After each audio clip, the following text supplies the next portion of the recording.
একটি ছোট্ট গ্রামের নাম কল্যাণপুর। সেখানে থাকত রুহি ও তার মা হাসনা বেগম। হাসনা স্বামীর মৃত্যুর পর থেকেই মেয়েকে মানুষ করার জন্য দিন রাত খেটে যেতেন। কখনো অন্যের বাড়িতে কাজ, কখনো মাঠে ঘাস কাটা, সবই করতেন মেয়ের মুখের হাসি দেখতে। রুহি খুব মেধাবী ছিল, কিন্তু দারিদ্র্যের কারণে স্কুলে যেতে পারত না নিয়মিত। মা চুপি চুপি পুরনো বই কিনে এনে বলতেন, মা, তুই মানুষ হবি, আমি না হয় অভুক্ত থাকব। একদিন গ্রামের স্কুলে বৃত্তির খবর এলো। রুহি পরীক্ষায় প্রথম হল। মা চোখের জল সামলে বললেন, এই কান্না সুখের মা।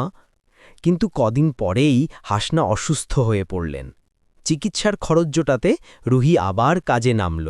তবু মায়ের শেষ ইচ্ছা ছিল, তুই পড়বি রে মা, আমার মতো কষ্ট পাবি না।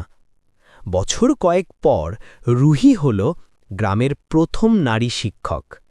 মায়ের কবরের সামনে দাঁড়িয়ে বলল, মা, তোর স্বপ্ন আমি পূরণ করেছি,